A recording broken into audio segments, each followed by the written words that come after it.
أعوذ بالله من الشيطان الرجيم پناہ مانگتا ہوں میں اللہ کی شیطان مردود سے۔ بسم الله الرحمن الرحيم شروع اللہ کا نام لے کر جو بڑا مہربان نہایت رحم والا ہے۔ أعوذ بالله من الشيطان الرجيم بسم الله الرحمن الرحيم وما قدر الله حق قدره إذ قالوا ما أنزل الله على بشر من شيء قل من أنزل الكتاب الذي جاء به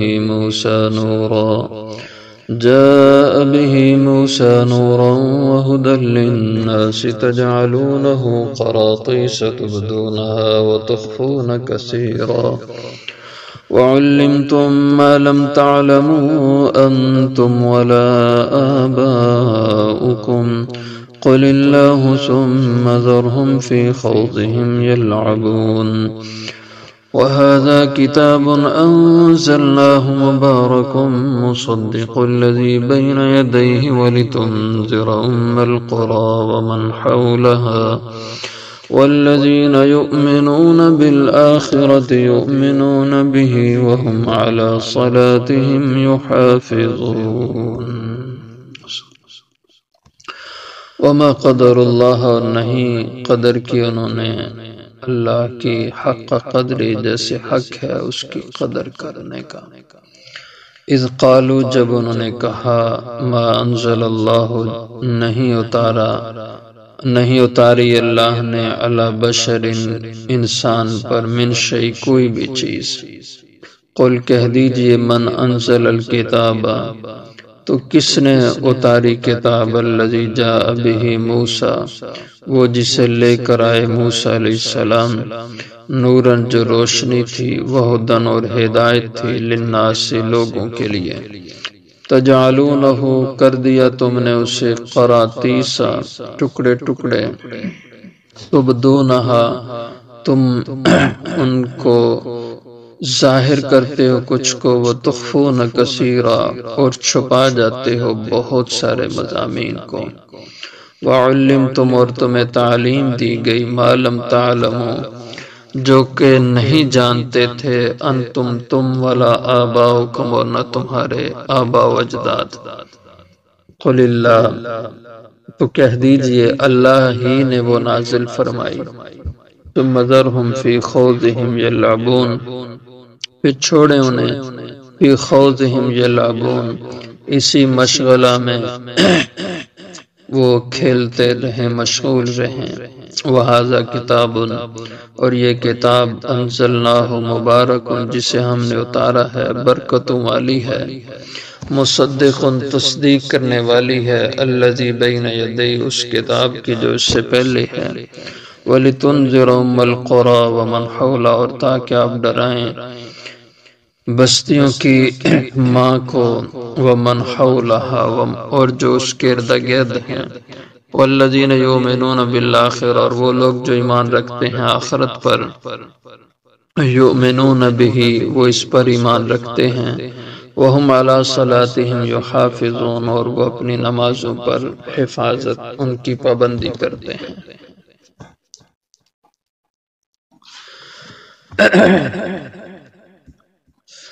گزشتہ آیات میں حضرات انبیاء کرام علیہ السلام کا ذکر ہوا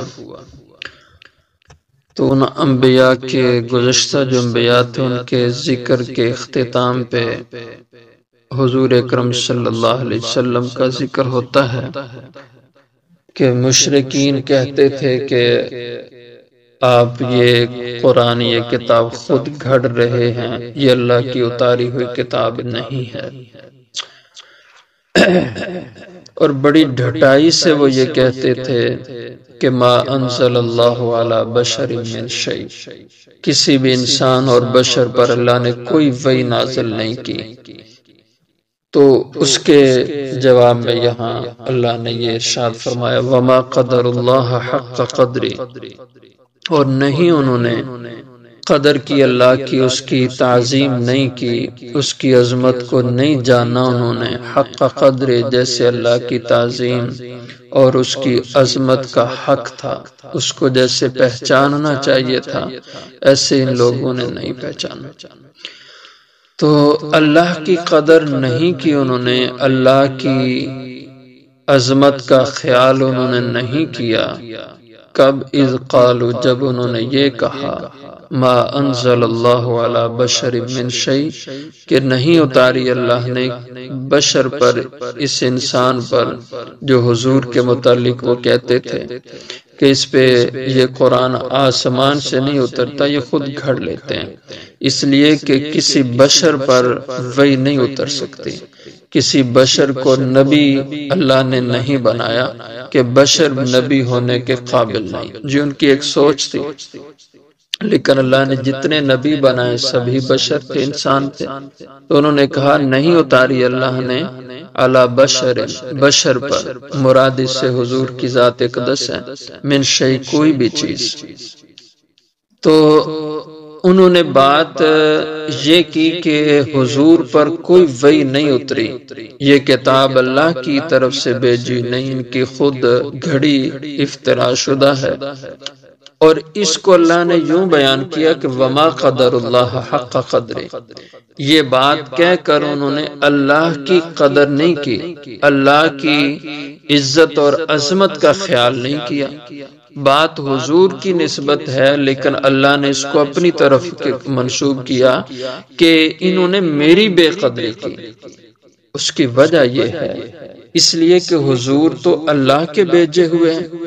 اللہ کی طرف سے مبعوث ہیں، اللہ کی طرف سے مقرر ہوئے ہیں، اور اللہ کے پیغمبر ہیں، یعنی خدائی پیغامات پہنچانے والے ہیں حضور۔ جیسے کہ کوئی بادشاہ کوئی اپنا قاصد، اپنا نائب، اپنا سفیر پیغام دے کے کسی کی طرف بھیجے اور وہ اس کے پیغام کو ٹھکرا دیں یا اس کو لے کر پھاڑ دیں، تو اب یہ اس قاصد یا پیغام لانے والے کی بے قدری اور توہین نہیں ہوتی، بلکہ یہ اس بادشاہ کی توہین ہوتی ہے، اس بھیجنے والے کی بے قدری ہوتی ہے۔ تو فرمایا کہ تم یہ جو کہتے ہو کہ ہم نے اس بشر پر، اللہ نے اس بشر پر کوئی چیز نہیں اتاری، یہ تو تم خدا کی ذات بے قدری کی بات کہہ رہے ہو کہ اللہ نے ان کو بھیجا اور اللہ کا پیغام تمہیں یہ پہنچا رہے ہیں، تو ان کا انکار یہ خداوند قدوس کی عظمت کا خیال نہ رکھنا ہے اور اس کی بے توقیری ہے۔ قل، فرمایا کہ ان سے کہیں اگر یہ قرآن اللہ کی کتاب نہیں ہے یا اللہ نے یہ آسمان سے وحی نہیں اتاری،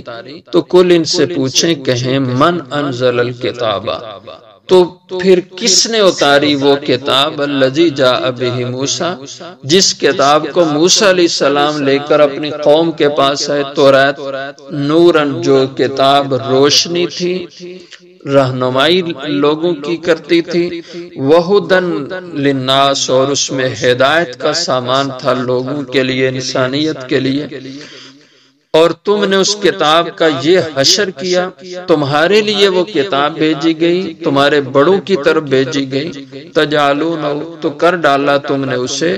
قراتیس، قراتیس قرطاس کی جمع ہے کہ تم نے اس کو ٹکڑے ٹکڑے، کاغذ کر دیا اس کتاب کو، مطلب کہ اس کا تم نے انکار کیا، اس کو تم نے ٹھکرا دیا۔ تبدونہا، کتاب کے کچھ مضامین کو تم ظاہر کرتے تھے، یعنی لوگوں کو بتلاتے، لوگوں میں ان کا بیان کرتے، وتخفون کثیرا، اور چھپا جاتے تم اس کتاب کے بہت سارے مضامین کو۔ یہ ہے اس کو ٹکڑے ٹکڑے کر دینا، مطلب کی بات مان لی اور جو مطلب کی نہیں، اپنے مفاد کے خلاف اس کو ٹھکرا دیا، یہ اس کو کاغذ کرنا، ٹکڑے ٹکڑے کرنا ہے۔ وَعُلِّمْتُمْ اور تمہیں تعلیم دی گئی اس کتاب اللہ کے ذریعے سے مَا لَمْ تَعْلَمُوا أَنْتُمْ جو کچھ کہ تم نہیں جانتے تھے وَلَا آبَاؤُكُمْ اور نہ تمہارے باپ دادا. تو وہ ایسی کتاب تھی علم والی، ہدایت والی، نور والی، لیکن تم نے اس کی بے قدری کی. تو فرمایا کہ اگر یہ کتاب اللہ کی بھیجی نہیں تو پھر موسیٰ علیہ السلام کی کتاب کس نے نازل کی؟ تو ظاہر ہے تم بھی اس کا جواب یہی دو گے قل اللہ، آپ کہہ دیجئے وہ اللہ نے اتاری تھی موسیٰ علیہ السلام پر کتاب. تو اگر وہ کتاب تم مانتے ہو کہ اللہ کی وحی ہے تو پھر اس قرآن کے بارے میں تم کیسے کہہ سکتے ہو کہ یہ اللہ کی وحی نہیں ہے؟ ثم ذرہم، اس لیے یہ لوگ جو آپ کی مخالفت کرتے ہیں، آپ سے آپ کی بات نہیں مانتے، دعوت کو ٹھکراتے ہیں، یہ ضد اور عناد ہے. لہذا ثم ذرہم، پھر انہیں چھوڑ دیں، فی خوضہم یلعبون، اپنے اس مشغلے میں جس گمراہی میں یہ گھسے ہوئے ہیں، یلعبون اسی میں کھیلتے رہنے دیں، اسی میں مشغول رہنے دیں. وَهَذَا کتاب، اور یہ کتاب قرآن جس کو یہ قبول کرنے کو تیار نہیں ہے، انزلناہ، ہم نے اس کو اتارا ہے، مبارکن، یہ برکتوں والی مبارک کتاب ہے، مصدق الذی بین یدی، یہ تصدیق کرنے والی ہے ان کتابوں کی بھی بین یدی جو اس سے پہلے ہیں. انجیل ہے، تورات ہے، زبور، آسمانی کتابیں، ان کے مضامین کی بھی یہ قرآن تصدیق کرنے والی کتاب ہے. اور یہ منزل من اللہ، اللہ کی طرف سے نازل کی ہوئی ہے. اور وَلِتُنذِرَ، اور تاکہ آپ ڈرائیں اس کتاب اللہ کے ذریعے سے، یہ لوگوں کو پڑھ پڑھ کے ان کو دوزخ سے ڈرائیں، اللہ کی نافرمانی سے ڈرائیں، اللہ کی حکم و عدولی سے لوگوں کو اس قرآن کے ذریعے سے ڈرائیں. اور اسی بنا پہ آپ کا ایک منصب نذیر کا ہے، ڈر سنانے والے،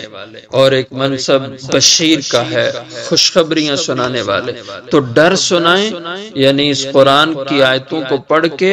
دوزخ کے عذاب سے ان کو ڈرائیں. ام القرى،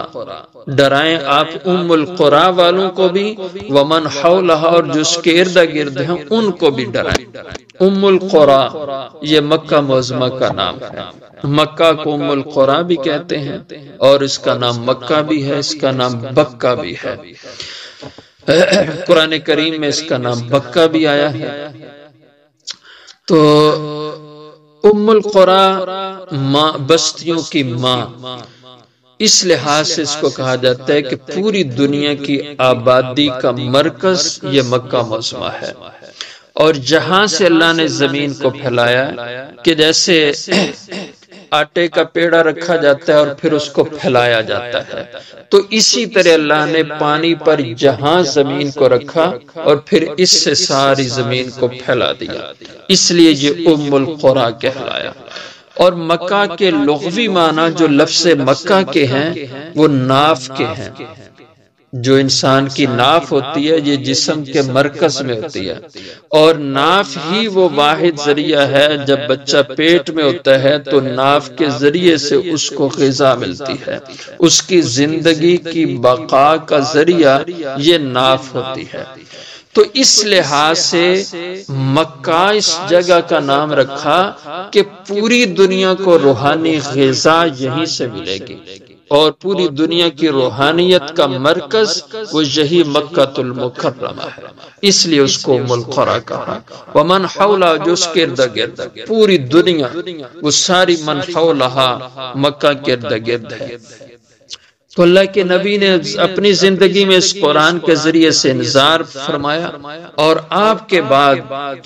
جس نے بھی اس قرآن کی تعلیم دینی ہے وہ اس کے ذمرے میں، پوری انسانیت اس کی ذمہ دار ہے، وہ اس قرآن کے ذریعے سے اپنے اپنے ماحول میں لوگوں کو ڈرائیں اللہ کی نافرمانی سے اور اللہ کی حکم و عدولی سے. والذین یؤمنون بالآخرۃ یؤمنون بی، اور وہ لوگ جو ایمان رکھتے ہیں آخرت پر، جن کا عقیدہ آخرت ٹھیک ہے، ہے یؤمنون بھی، وہ اس قرآن پر بھی ایمان رکھتے ہیں، اور ان کی نشانی یہ ہے وہم علی صلاتہم یحافظون، وہ اپنی نمازوں کی محافظت کرتے ہیں، نمازوں کی حفاظت کرتے ہیں، یعنی نمازوں کے پابند ہوتے ہیں جو اس قرآن کے اوپر ایمان رکھنے والے لوگ ہوتے ہیں۔ یعنی ایمان والوں کی نمایاں صفت، نمایاں وصف وہ نماز کی پابندی ہے، نماز کی حفاظت کرنا ہے۔ اس سے انسان اندازہ لگا لے کہ نماز کا دین اسلام میں کتنا بڑا مرتبہ ہے۔ آج لوگ کہتے ہیں کوئی نماز میں تھوڑا ہی دین رکھا ہے، سارا دین کوئی نماز تھوڑا ہی ہے۔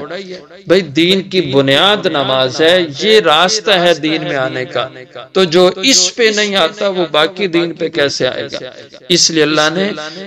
ایمان کی بڑی نشانی یہ بتلائی کہ وَهُمْ عَلَىٰ صَلَاتِهِمْ يُحَافِظُونَ، کہ وہ نمازوں کی حفاظت کرتے ہیں۔